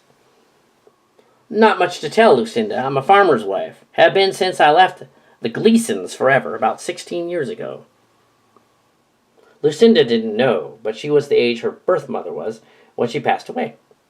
"Well, I'm a carpenter's wife. The town minister, Porter Smith, raised me. He's my father." "I wish I'd been raised that nice." Grace paused. "The Gleasons were awful mean. I left them when I was 14. Ran away to the Ordmans, and John here promised to marry me to keep me from the Gleasons." Lucinda looked startled. "That sounds shocking. You should tell me about it, because it sounds like an interesting story." "I promise I will, and I was 18 when I got married." Then she turned to John. "John, this is Lucinda." The sullen man smiled inwardly and looked much older than his wife, probably nearly 40 years old. "Pleased to meet you, Lucinda Fries." He then took her bags to put them in the dusty lumber wagon. He seemed uneasy, not just around Lucinda, but around anybody. Lucinda had a feeling that she was a bit too overdressed in her fashionable dress, and seemed that the plain-looking Ordmans were a little taken aback at her at first. Grace and John Ordman were simple farmers, and dressed with no extra elegance. Lucinda, in contrast, made nice fashionable dresses that made her look elegant and well-to-do, but just for special occasions. "No, we managed to make do." Lucinda felt a little ashamed about her melancholy thoughts, about her sister's attire, but shook her head a little to shake the thoughts out. "I learned making finery from my mother." Grace had big brown eyes and wild black hair that seemed to fly in all directions. Her hair had never been dressed properly, and looked as though it had just been fortunate to have a comb quickly run through it, once a day. Lucinda could not help but wonder what her sister would look like if she'd been all dressed fancy and elegant. She thought she could look very nice as it was, but she knew she was going to like her. John wondered why she hadn't climbed into the wagon yet. "Are you going to just stand there?" Lucinda composed herself. She'd been thinking about the clothing and an unidly old lumber wagon. Well, the horse looked sturdy, save for the spray of chicken feathers all over, and the boxes stacked in the back. It looked capable of transporting anything. Lucinda was displeased with it because she assumed it was used for Exactly that, moving everything, and never cleaned out. Oh. Oh, I was just thinking, she nodded, and then climbed into the wagon. Grace climbed into the high wagon easily, and okay, Paul, let's get going. John nodded and cracked the reins smartly. The horse didn't even huff as it began to move. Grace began to rattle off people, places, and events in her past. But the noise of the wagon rumbling along turned most of what she said into a cacophony of noise. So that over yonder is old man Jensen's place, and that's the Potawatomi territory, but I don't know why it's called that, and so on. The long and tiring ride to the farmhouse was over at dusk. John drove the horse expertly, and brought them to their destination without a problem. Lucinda wondered what John's full name was, but didn't ask. She assumed he was called Paw affectionately, and that she could call him John. When the Ordmans reached their destination, they kindly helped Lucinda down from the big wagon seat, and then Grace began pulling packages out from the boxes of the wagon. She took Mother's suitcase out first. And set it on the ground, and then called to Pa in a cheerful voice to hurry and help her get the stuff to the house. He seemed so anxious to please, for Lucinda was quite touched by his attitude. As soon as they began unloading the things from the wagon, 4 children came running breathlessly out of the house. Lucinda Fries was so astonished she was almost breathless herself, for she saw that one of the little girls looked exactly like one of her own. Why, your little girl looks exactly like my little doll, Lucinda smiled. Oh, John returned. That's pretty astounding. Grace hugged her children and escorted them into the house, with Lucinda not far behind, and John with the baggage. Even though the Ordmans hadn't tidied up their own clothes or hair, they had given each of their 4 children a bath the day before, so they were clean for company. Grace didn't have a hired girl, so she had the oldest child working for her, and she had John also helping.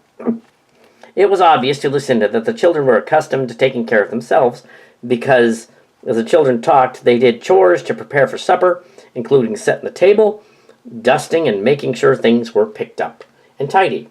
In a short time, supper was ready, and it was pleased Lucinda. It was obvious to Lucinda that the children were accustomed to taking care of themselves, because as the children talked, they did chores to prepare for supper, including setting the table, dusting, and making sure things were picked up and tidy. In a short time, supper was ready, and it pleased Lucinda immensely when the oldest girl asked the blessing at the table. Clarence always did that at her home, Lucinda noted. Lucinda thought that she would have Little Doll do the blessing when she got back, as it seemed to her that this is a nice idea, that it seemed natural and beautiful, and it made her proud. Her 2-day visit was most pleasant. Grace and John were nice folk, and they were very pleased to have her over. Her 2-day visit was most pleasant. Grace and John were nice folk, and they were very pleased to have her over. They parted ways with kisses and affection and joyful tears. They told each other that they would visit one another now and then, and after they met, but it was to be many years before another meeting. They would each have 5 more children at the time of their next visit. Later, when Lucinda was home again, she told Clarence and the children her sister Grace's story, just as she told it, and the family was amazed to hear it, as surprised as she was.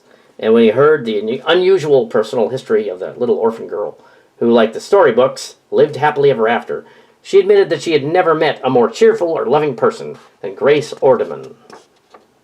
The story of Aunt Grace. Lucinda Fries returned home from her visit with her older sister Grace, who married young but didn't have children until much later. The circumstances of her life were so strange to her that she told her family all about it when she got home. From her earliest recollection, Grace had been the Gleasons' hired girl, although to say that she was so was understatement. She was nothing short of their personal slave. She wasn't paid anything, and she was neglected since her arrival. They mistreated her just as they did themselves, and their children. Old man Abe Gleason and his irate wife Penny would tell her to be grateful that she was taken in, being orphaned, and left abandoned as a child. The Gleasons told me I'm not their child. The Gleasons told me I'm not their child, and that's good, because they're terrible to their own children.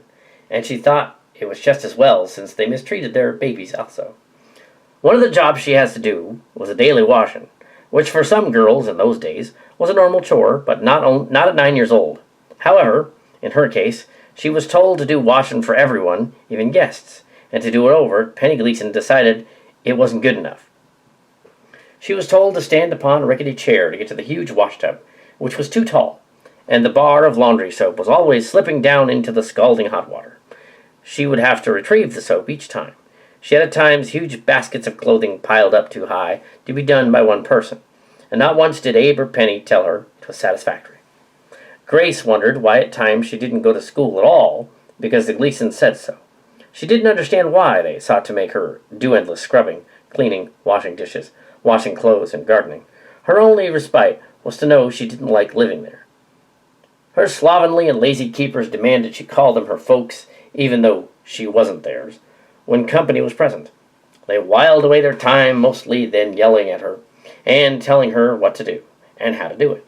Most of the taunting was Penny's doing. It was getting so that nothing was clean anymore. So after a while, when she was done, dirt and grime would cake back on to everything she worked to clean up.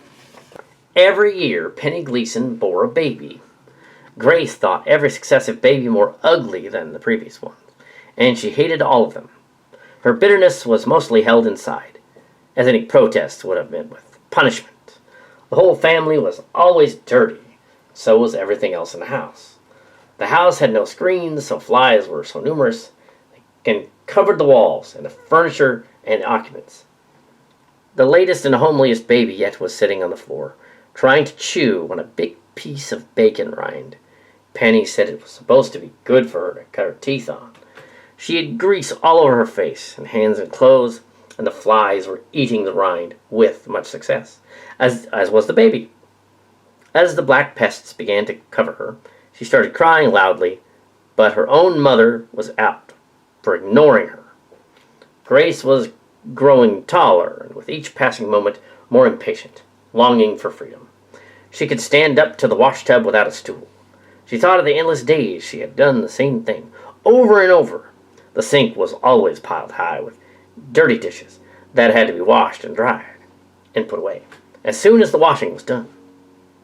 She looked at the room full of small children and saw that Penny was picking berries in a field, far from the house, ignoring her own children. She was far off that she thought it would be a long time before she returned. The babies and the other children began whining about needing something, until it became garbled noise to her. She looked at the pile of dirty washing to be done, the stack of dirty dishes all around her, and made her decision. Well, I'm going to get out of this place. The Gleasons expect me to do all their chores. Don't do anything but yell. The little children are old enough to talk after me around too. They're crying for me to do everything. She went upstairs to her room and looked carefully around for a long time. She sat on the foot of her bed trying to think, but she was very sad and troubled. The dirty, tumble-down bed in her room heightened her sadness, for that she could not sleep. Babies crying made this impossible anyway.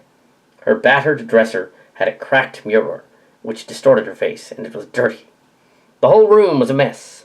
But then she caught sight of the tattered curtain at the window, which was dirty too, and contemplated running away. She knew there would not be a better time to do it. Then she ran down the stairs, turned to the entryway, past the crying baby, covered in lard, and left. Nobody was following her at all. She escaped without so much as even a protest. Running away had been so easy that she hadn't considered what to do after that. The only thought in her mind was to get as far away from them as fast as possible. The sun was hot as the day advanced, and it became a burning heat. The thin soles of a pair of what passed for shoes seemed thinner as she paddled on her way. Suddenly, it startled her to think that she had not eaten it all day. It was now nearly noon, and the hot sun was burning her feet, and her body was so overheated she thought she was burning up. She looked around for a shady place to rest, but there was none. She walked on and seemed to be in a daze. Finally, she came to a great patch of shade and collapsed. It seemed to her that the sun was never that hot, and she wondered if she could go on. She felt dizzy, tired, and thirsty. She saw a spider crawling on her leg, and was too hot and tired to brush it off. She just let it crawl around and around on her leg, crazily. She noticed an anthill by her hand, and she thought there must be millions and millions of them. She said, "They have a home at least, but I don't." She got up again and started off down the hot and sandy road. She didn't know how long she had been walking. As far as she hadn't seen a single person. Suddenly, she heard a horse trotting on the dirt road behind her. She turned around and saw a horse and buggy. A young man was in the buggy, and she stopped to say, A young man was in the buggy, and he stopped to say, "What's the matter, little girl?" Instead of answering, she cried for quite a while. The young man was so upset at the sight of a child in obvious distress and misery that he didn't say another word until she finished crying. Then he very kindly asked her, "What's the matter?" "I ran away from my folks, only they're not. They hired me as their servant girl for as long as I can remember, and only told me to say they were my parents. They're Abe and Penny Gleason. They didn't even come after me." The young man just listened for a moment, and then he said, "The Gleasons? They're that old couple over yonder. I heard they're real mean." "They are," she nodded. "I'm not a little girl. I'm 14 and real strong. I was wondering if you needed a hired girl. Please, I don't want to ever go back to those people." "I suppose that'd be fine." The man helped her into the wagon. "Ma could use a hand around the house." And at his invitation, she got into the buggy. "I'm John Ordman," he smiled, realizing that she was probably a pretty girl if she had a clean face and clothes and her hair washed. "So, Penny Gleason's a real devil." John jiggled the reins, and the old buggy began to move. He thought that she had nice eyes, dark and brown.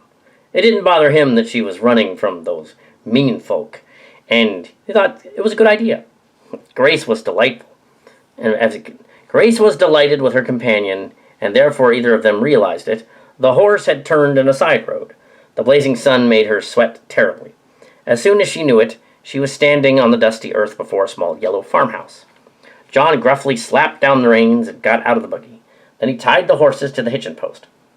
"We're home. Come this way." John led Grace to the farmhouse. She walked inside. His mother was making some pie, and smiled up from her bacon and nodded. "Who is this, sonny?" "Why, this is Grace. She ran away from old Gleason's." Old Mrs. Ordman smiled at her. "Now, dear, you'd better get washed up. You're filthy from running around all over town. A person can get sick of heat in this weather." She tended to her new guest with kindness, such that Grace was taken aback at first, and nobody ever treated her kindly. After Grace explained her story and got her all cleaned up, the Ordmans promised not to tell the Gleasons anything if they happened to come by. Old man Abe Gleason told his wife that he was fed up with not having his daughter around, even though up until that point he hadn't ever called her that. "I know where she's been hiding all these 2 weeks. I'm going to go there and fetch her from 'em." Penny Gleason had a baby in one arm, and she was ignoring it. Other babies and children were tugging at her. She almost kicked one of them out of the way, but composed herself. "You do?" "Yes, old Miss Ordman's got our daughter held at their farm. I'm going to go over there and get her, and if they give me trouble, I'll get the law on 'em."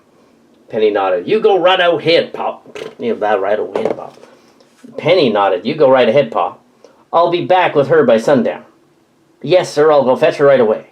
Abe turned gruffly and left. His motivation was clearly not of love or worry, but quite the contrary. Abe turned gruffly and left. His motivation was clearly not of love or worry, but quite the contrary, as he needed her to do the chores he always neglected to do himself. He hitched up his horse and buggy and rode off into the dusty afternoon. Grace was dusting dining room chairs, not because she had to, because she wanted to. Old Miss Ordman and her son had been so nice, and she didn't know how to cope with it. Mrs. Ordman was sorting eggs when a loud knock was heard at the door. Grace heard the door being opened, and then she heard his voice. She dropped the dusting rag and quaked in her shoes. It was no mistake that the man was Farmer Gleason, and he was furious. Grace quickly ran out the front door and into the field, looking for John. He looked up from his plowing when he saw her, and he knew something was wrong. Grace quickly ran out in the front door and into the field looking for John. He looked up from his plowing, and when he saw her, he knew something was wrong. Grace told him that her father was after her, and asked what to do. "I can't go back. I can't, she wailed. John replied, as a matter of fact, "You come with me, and we'll get to this right away." And then they went back to the kitchen. The farmers looked at each other with malice, and the older man spoke first. When they got back to the kitchen, the farmers looked at each other with malice, and the older man spoke first. "I've come for my daughter, and I'll get the law on you for stealing her." He then began waving the horsewhip he carried, very belligerently. John walked up to him and calmly said, "Listen, you old buzzard, you abused this poor child for the last time, and you'll never have a chance to do it again." "What do you mean?" asked the old man.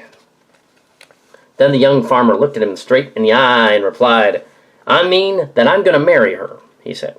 "And nothing you can say or do will stop me. And now you can get out, and I never want to see your ugly face again." The old man walked on and never returned. When he was gone, John walked over to his mother. "Mother, what do you think about it? Don't you think Grace would be a nice daughter-in-law?" "Yes, I do," she finally spoke. "But in these here parts, she's still a little young to be married. You have to wait a little while." John walked over to Grace and said, "Well, I guess it's all settled, and we can be married whenever you say. In a few years." Then Grace, with no words of love or affection, promised to marry John. In a short time, they were married. Well, 4 years later. But it took a long time for their marriage to produce any semblance of mutual affection. She had been through too much of an ordeal. Grace was almost 2 years older than Lucinda. So when Lucinda was married at 17, Grace was 19, and had her first child already. Curiously, about the same time Lucinda had her first child, Grace was on her second, and there was a gap for a little while. Other children followed as she went into her early 20s. John and Grace couldn't have started out in love, but had to mature into it. Once Grace turned 18, it was easier for his family to accept their marriage, and it was no longer out of convenience or to get away from the past. Grace eventually found the kind of love she never knew before, and it took time for her to mend and accept it. It was not until her first child was born that she began to see John as her friend, not just her husband. So by the time Lucinda met them, they had a mutual respect and understanding, an unconditional love that admired. It would be many years before Lucinda saw Grace again. By that time, she had 9 children, and Grace also had 9. Estelle is born. Greenville, Michigan, summer 1896. Well, roughly June 1896. Each passing year, Lucinda thought she might go to see Grace again, but hadn't been able to go to see her. 6 years had passed her by before she thought about it again, and promptly decided not to. She could wait for the following year. It was summer. A blistering one at that, and she'd just given birth to her 6th baby, a girl. The Fries family had 6 children, which was not uncommon in those days. Grandmother Amanda Fries and the midwife had successfully brought the previous 5 children into the world. She had the help of several good neighbors, women, and the community for them, for the 6th birth time. Grandmother was worried, and Dr. Beck was called in. Grandmother had told them that the baby was a fine, blue-eyed girl. She then left the fairly quiet. Grandmother had told them that the baby was a fine, blue-eyed girl. She then left the family quite perturbed as to how they would pay Dr. Beck, as he was charging the outrageous sum of $10 to deliver the baby. The Fries were very short on cash, but the demands of the constantly growing family did not seem to bother them. They just felt that when God gave you a large family, he would also help to provide for them. It did seem that the larger families just prospered as they went along. Most families were considered small if they had 5 or 6 children. In Greenville, they knew of one family with 12 children, and another with 14, and they lived there too. They looked up as prosperous. They were looked up as prosperous. They were looked up to as prosperous. "The Lord will provide" was one of the most popular biblical quotations. Birth control was unknown, and sex was the most shocking subject imaginable. No one ever discussed such things in mixed company, and should anyone verge on the subject, he would be promptly squelched with such words as, "Shush, the children are listening," or "little pitchers have big ears," and so on. When they moved in, let's go back to the guys. They're kind of narrating the story is what they're doing. That's what they're kind of doing. Yeah. When they moved into the house, the Frieses had Daniel Porter, Little Doll, or Elva, and Pearl Esther. The first boy born in the new house was named Lee Oliver, and he was husky, as the house was big. He had black hair and blue eyes, exactly like Clarence's. Then there was Roy Bartlett, as opposite to Lee Oliver as possible. He was not husky, was blond, and very frail-looking. He caused his parents a lot of anxiety in his infant stages. The 6th child, the new infant, was just named Baby. One bright Sunday afternoon, a few months after Baby was born, the family decided to go out for a ride in the horse and buggy. Since there wasn't enough room for all of them to go, it was decided that the 3 younger children would stay at the house. Their grandma, Amanda Fries, would look after them. Their grandma, Amanda Fries, would look after them. She was the school teacher from earlier, but as an old woman didn't wish to retire gracefully. Their grandmother, Amanda Fries, would look after them. She was the school teacher from earlier, but as an old woman didn't wish to retire gracefully. She wanted to keep doing what she loved. When they returned that evening, the three youngest children were all crying, and Grandma Fries told Lee Oliver that he was a very naughty boy indeed. What an afternoon she had! Everything seemed to go wrong all at the same time. First, the baby had dropped and broken her last and only bottle. She was hungry, and there was no way to feed her. The 2-year-old, Roy Bartlett, had broken several pieces of china. And then to cap the climax, the 4-year-old, Lee Oliver, had climbed up a chair so that he could reach the dishes in the big china cabinet. The largest platter, the turkey platter, was in 1,000,000 pieces all over the floor. Lucinda gave her son a long lecture, and among other things, she said to him, Now God sees you all of the time, and he knows everything you do, and he knows when you're a bad boy. Did you break the platter?" "Oh, no, Mama, I didn't break it," he said. "Grandma done it." "Now, Sonny, you know Grandma didn't break Mommy's great big platter. Did you do it?" No, I didn't break it. Grandma done it." "Now, Sonny, you're a bad boy, and God knows everything you do. Now you must sit in the corner in the stairway, in the dark, and when you are ready to tell the truth, you may come out." So she put him in the stairway space behind the door, and told him he could rap on the door when he was ready to tell the truth. Some time later, a timid rap was heard from the door, so Lucinda rushed to the door. She was very pleased to think that her son had made up his mind so soon to tell the truth. Lucinda opened the door and asked, "Are you ready to tell the truth now?" He answered by saying, "Mommy, are you sure God sees all the time and knows everything I do?" "All right," said the little fellow.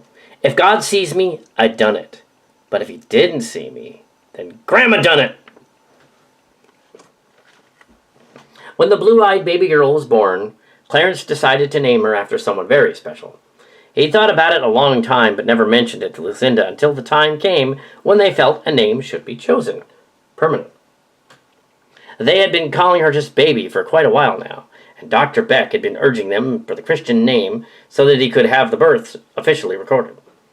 Clarence told Lucinda about his dead sister, and how he'd like to name the baby after her. "I was a boy when my sister died. Her name was Estelle. She meant the world to me. She even wrote me a poem I've kept all these years." He handed her the yellowed paper. Lucinda smiled at the poem. "Oh, I see she was really important to you," Lucinda replied. "I made a promise to her before she died to name my daughter after her. So what do you think?" Lucinda wasn't superstitious, but it bothered her. It just doesn't seem right to name a baby after a girl who died when she was only 16. What if she dies at 16 too? No, I don't like to name her after someone that died that young. "My sister had the ague," he said. "She doesn't. She won't have it, in fact. I bet she lives a long time." "Well, if it really means that much to you." "Yes." "Well," Lucinda said, "I guess it'll be all right, if you say so. And I'll be a little worried about it, but if you want, I'll call her Estelle." And so, with that, the little Estelle became the joy of her father's life and was his special pet. Every time she would laugh or smile, he saw his sister all over again, and a great feeling of peace and happiness came over him. His heart felt warm. Little Estelle was curiously similar in appearance to her long-dead aunt, and as it turned out, Grandma Fries came over and told them that she looked a lot like Estelle. "That's a fine name for her, as she looks just like my Estelle as a baby." Lucinda then decided it was a good idea to have a baby named Estelle, after all. Estelle means star, of course. Yeah. Grandpa David Fries. Clarence Fries's father, David, became Grandpa Fries, and he took great delight in entertaining the children with stories of the old days. The children called him Grandpa. Grandpa used to tell them ridiculous things, such as that he had thought people would be able to fly right in the air someday. He said, "Do you know someday they'll even be able to fly clear over the ocean?" And everyone laughed, and because they did so whenever Grandpa was telling them one of his yarns. One day, one of the children found an old silk hat, which looked as though it had been hidden away for a long time. When they took their One day, one of the children found an old silk hat, which looked as though it had been hidden away for a long time. When they told their grandpa about it, he was quite concerned, and told them to put it back where they found it. He told them to never touch it again. He knew the history of this hat, and knew that it was one of Clarence's keepsakes, and that Grandpa really got started. He told the children that his father, Daniel, had been the original owner of the hat, and that he had never seen his father, when he was outside, without it on. He also always carried a gold-handled cane. My father, who would be your great-grandfather, he said to the children, was considered a pretty wealthy man. The prison back in my hometown of Auburn, New York, was built in 1816. And do you know my father made bricks? And he made the brickyards right in our backyard. All the bricks at the Auburn prison were made there. And boy, was my father proud of when he got the contract for those bricks. He said, the bricks I made will last 100 years. Our home, naturally, was made of bricks, too.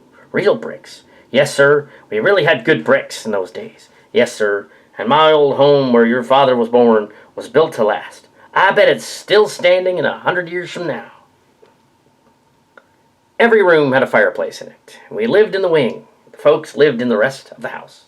It was built on purpose for my family, and we had a schoolroom in the basement, just like there. The children loved to hear Grandpa tell the stories of the old days. The children loved to hear Grandpa tell stories of the old days. The prison was indeed built to last. Inmates within the prison would see the statue and wonder if one day they could see it close up from the outside. So this Greenville, Grandma Amanda Fries, Greenville, 1900. Amanda Fries was quite a remarkable woman, in addition to being grandma to the Fries children. Years had passed, and she was seated in her big rocker, far removed from her old schoolroom in the basement. For the first time in many years, she realized she was getting old. In those days, 65 years old was very, very old indeed.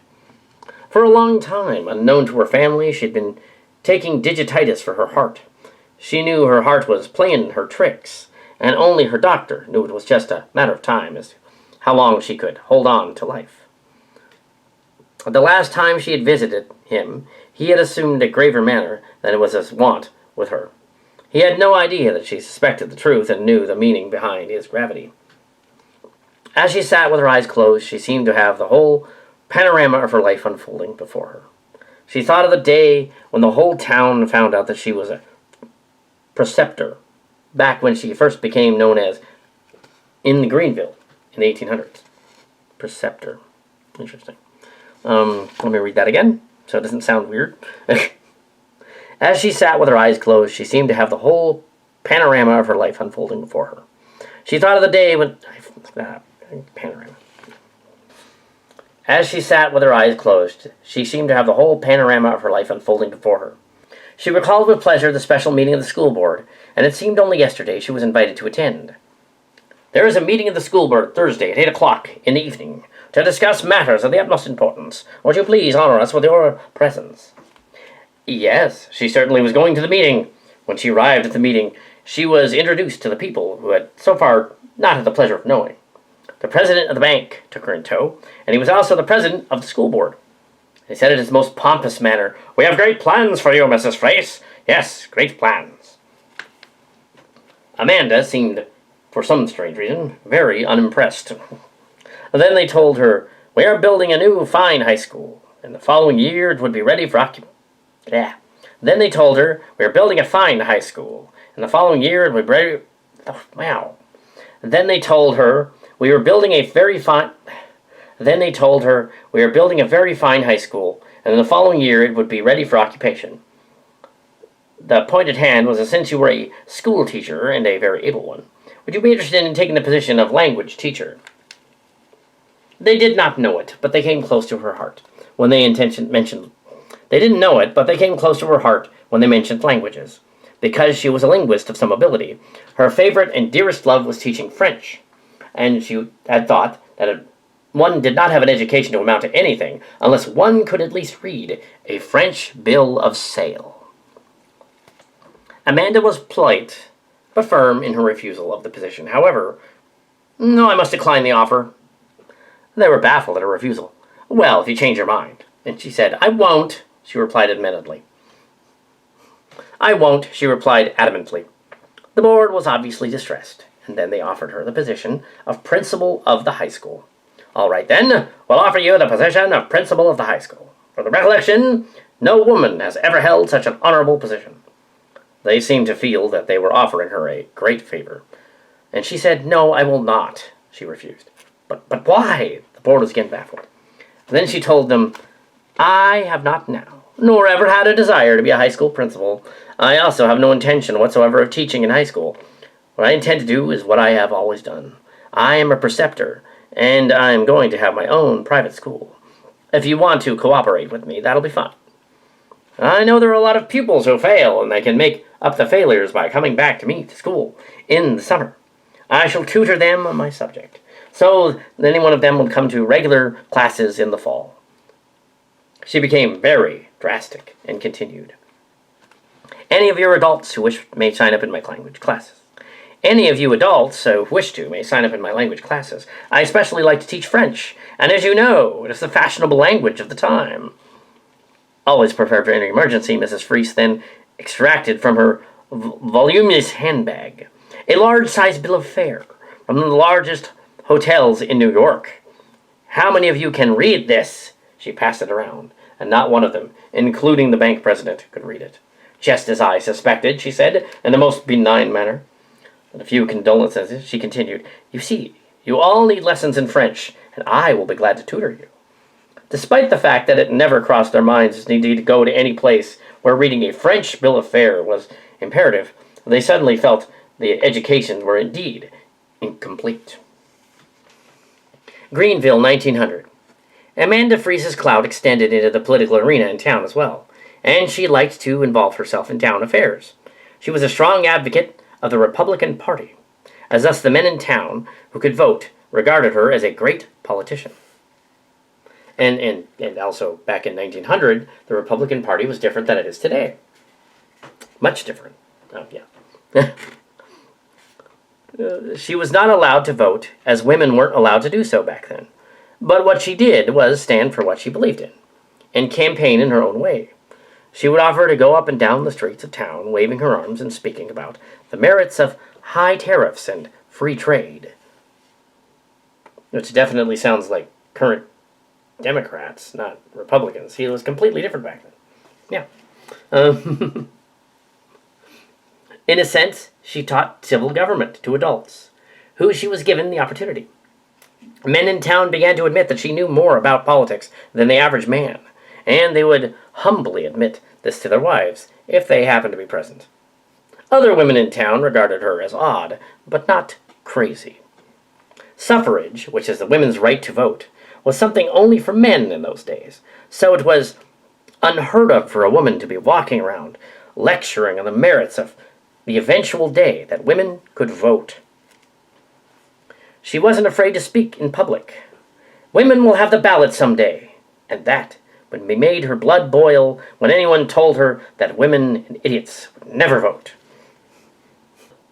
She was a political woman ahead of her time, both 20 years too early to enjoy the day that women could vote. It would be over a decade after her death before women indeed had the right to vote. Amanda took political hopefuls in town under her wing, and some of them aspired to be great. It was the Republicans to whom she took an interest at all, and, as a Democrat, she considered beneath her a notice altogether. One day, a young man approached her and said, I want to run for local office, but I've never made a speech in my life. I understand if you were very good at this thing, and I can pay you well. How about it? Will you make up some sort of speech for me? I'll just memorize it, and nobody will know the difference whether I wrote it or not. He seemed very sincere, and such a personable young man. Amanda answered immediately, I'd be glad to write up the speech for you, and you may pick it up tomorrow night. The speech was prepared on time for him to deliver it, and the young man was so delighted, he said, If I get this office, I will never forget you, Mrs. Fries. The night came for the big political rally. The town men were in hand on the big Grange Hall. The town hall was ablaze with lights, and the room was filled with smoke, but it was not from fire, because they lit up torch lamps and stuff. They didn't. Yeah, they would have had, something like that. It seemed that everyone had big cigars or something else to smoke. And the main room where the speeches was to be made was vile smelling, and it was obviously no place for a lady. When it was nearing time for the meeting to start, a young man was blocking the entrance. To his amazement, he looked up and saw a very tall lady who looked as though she might be his grandmother, and he said to her, "You can't come in here, ma'am. This is a political meeting." The woman, who looked as though she might be his grandmother, cast him a disdainful glance in her most school-teacher-like manner and replied, "Young man, step aside and let a lady pass." He stepped aside, and she passed right down the aisle, through all of the smoke and the smells, and sat down in a chair up in the front row. Women were just not supposed to be invited to political at all. Women were just not supposed to be invited in politics at all, the men said. But this didn't stop Amanda Fries. It was unheard of for a woman of any disreputation to sit on a political meeting. But this lady was very determined, and no one stopped her. After all, she had a protege, and she had come to see him make himself proud. With the first beautifully written speech, at least she thought so. As the protege came out of the platform, he was obviously disconcerted for her presence, and he had to look several times to believe his eyes. There she was, sitting as immobile and statue-like, and looking about as cold. The men applauded and cheered as some of the mayor introduced the speaker. The men applauded and cheered as soon as the mayor introduced the speaker, and a wave of expectancy was now pervading the place. The men applauded and cheered as soon as the mayor introduced the speaker, and a wave of expectancy was now pervading the place. It came overbalanced over the thick smoke. Soon Amanda knew every word the young man was going to say, or at least thought she had, and hopefully in her... Since Amanda knew every word the young man was supposed to say, or at least thought she did, she sat very erect and hopefully, and in her begrudging chair. As one might guess, she was not supposed to be seated so unceremoniously, or even present, much less in the coveted front row. The applause subsided as the young man arose. He took a glass of water from the table, and took a taste of it, and put the glass down, and then he looked around. He gulped and then thought, "What in the world is that new word I learned? What is the word?" He became increasingly nervous and couldn't even begin. He was thinking, "What in the world is Miss Freaks doing down there in the front row seat? I wish she'd stayed at home, where she belonged." He tried to begin his speech, and then he realized he was staring at Amanda, and gulped again and took another sip of the water. Finally, he started his speech. "As I stand before you on this," he was trying to think of that word. Figure, he thought of what it was he was intending to, and this must be it, he thought, and then continued, "As I stand before you at this rectum." It was, that was all as far as he got. Then his speech ended with an abrupt cry of laughter. He must have said the word. He must have said that word wrong, or the wrong word, and he didn't know which. Everybody was laughing. Everyone was laughing. He knew he was supposed to say he was glad to be there, and he wished they all felt at home. Yeah, that was it. He wanted them to feel at home. What he said was, "As I stand before you at this rectum, I wish you was all at home." Amanda realized that he had reverted to his usual ungrammatical vernacular, and she had to laugh also. Amidst guffaws and cheers, the meeting became a bedlam and was broken up. That evening after the meeting, the young man walked directly over to the dictionary and hurriedly began searching for the word and found it. Rostrum. He tried to memorize for future references. At the end of the political speech, the making for the young man, but not his career, as he was immediately and unceremoniously elected to the office that he sought. The townfolk liked his humility. That character is in the history books. And now we'll go look him up. The rostrum rectum guy. Yep. Greenville 1900 as well. It's the same chapter. Amanda Fries was reminiscing to herself about her long years in Michigan. In the same year, she smiled as she thought of how many grandchildren she had. Think of it, she marveled. Here I am, with only one son, and I have 9 grandchildren, and I've never dared to hope for so many, but there they are, and I love them all. In her mind, she indeed put them all up. It seemed that little Estelle was her lost daughter. Estelle all over again, and she knew what she had never really recovered from, the loss of her lovely child. Let's see, she was thinking, little Estelle will be 5 years old soon. I must go downtown tomorrow and buy her something. I hope she is going to wear the sunbonnet I made for her. She has such a lovely peaches and cream skin, and I wouldn't want any sun to be on her face. She felt tired as she rose from her chair and prepared herself a bed. Just before falling to sleep, she turned to her husband David. She felt tired as she rose from her chair and prepared herself for bed. Just before falling to sleep, she turned to her husband David.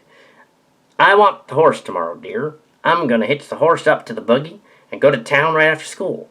There are some supplies I want to buy. Yes, I'm going to town tomorrow. The next morning, Amanda went about her duties as usual, with minimal effort. Her household duties had long since ceased to concern her, or to be much of importance one way or the other. When the dust was getting a little thick on the walnut furniture in the parlor, that was all right too. She prided herself as an educator and schoolteacher, and house cleaning was not only repugnant, but also trivial. It was just something to be done, and preferably ignored. As soon as she was restless, she would scarcely wait until the hour came for school to start.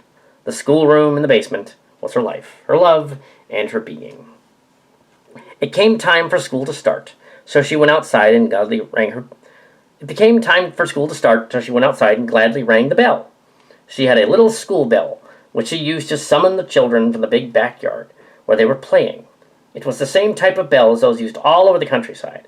She rang that bell with pride and vigor at first, but then the tired feeling quickly took over, and she stopped. She thought it seemed the day would never end, and the first time in her life, Amanda realized that she was watching the clock anxiously. It was incredible to her that she couldn't wait until it was time for dismissal of the pupils for the day. All day time passed grudgingly slow, and she wondered why. Inside there seemed a voice was calling to her to make haste. The word hurry repeated in her mind. Those feelings were all quite confusing to her. Analytical and orderly mind. At least the day was over for the children, and Amanda Fries sighed with relief. She wondered, what is the matter with me? Despite her age, she was able to hitch up the high buggy and her horse, and began to ride the 1.5-mile road into town. She finished her errands as fast as her unfamiliar exhaustion would allow, and smiled to herself as she made her last 2 purchases, a bag of candy and a very beautiful drinking glass. The decorative gold markings on the glass made it look too fancy to drink. It was decorated in fancy designs of gold and green. She placed her 2 purchases on the buggy seat beside her, and giving the horse a smart whack with her buggy whip, she was quickly on her way toward home. Before going home, however, she planned to stop at her son's to visit the family for a while. When she neared the home of Clarence Fries, she saw a little girl running out as fast as she could toward the house, and she was not wearing her sunbonnet. As soon as the horse and buggy stopped in front of the house, several children swarmed around it and came down the walk, with little Estelle having hastily put on her sunbonnet, tied around her chin. From Grandma here. Okay. I've been a good girl, Grandma. See? I put on my sunbonnet. I always wear it, like I promised you. Grandma Fries looked at her first and didn't comment. She looked rather grim, and the children didn't know what to make of such a look on her usually pleasant face. The children all loved her, but they sensed that she was not like their grandma that day. Following her into the house, they waited for her to say something. Grandma Fries seemed so sullen and rambled unintelligibly. She looked so sullen and sad, and they knew something was very wrong. She spoke first to her mother and said, "Now, Lucinda, I hate to say anything to you, but I have a strange feeling that something is going to happen to me tonight. I have a premonition. God is taking me to his heavenly house, and that I will soon be with him in a mansion in the sky." She spoke first to their mother and said, "Now, Lucinda, I hate to say anything to you, but I have a strange feeling that something is going to happen to me tonight. I have a premonition that God is taking me to his heavenly home, and I will soon be with him in a mansion in the sky. This premonition is so strong, and I want to take Doll, my granddaughter, home with me. now that she will be handy to run down and let you know how things are in the morning."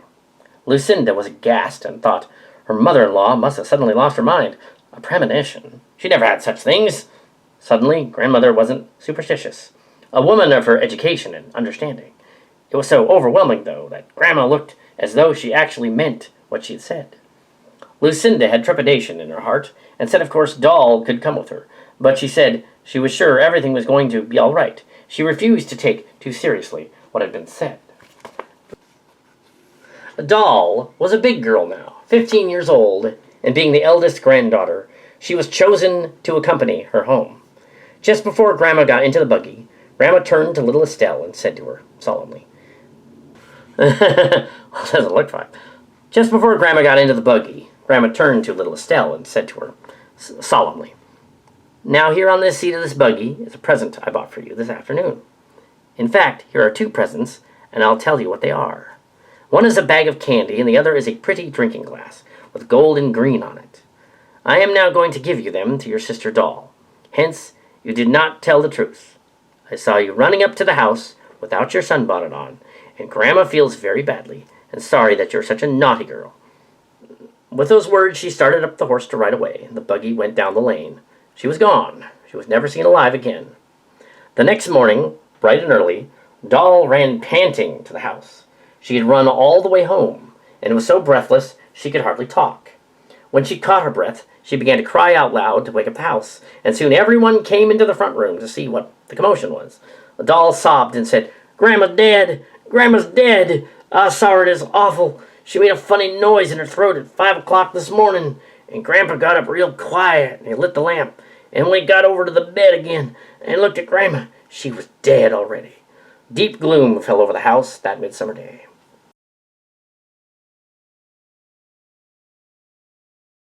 I raised my saddened heart. He knew its sorrows, bade its doubt depart. "Be not afraid," he said, "but trust in me. My perfect love shall be shown to thee." And then with lighted eyes and willing feet, again I turned my earthly cross to meet. With forward footsteps turning not aside, for fear some hidden evil might betide, there in the proper anointed way, listening to hear and ready to obey. Across I quickly found of plainest form, with only words of love inscribed thereon. With thankfulness I raised it from the rest, and joyfully acknowledged it was the best, the only one of all of the many there. I could feel that it was for me to bear. Thus I trust my chosen one confessed. I saw a heavenly brightness on it rest.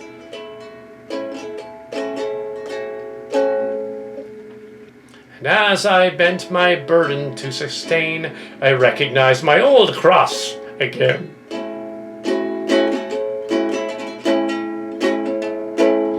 But oh, how different did it seem to me, that I had learned its preciousness to see. So when his love seems good to me to send, I'll trust it best, because he knows the end.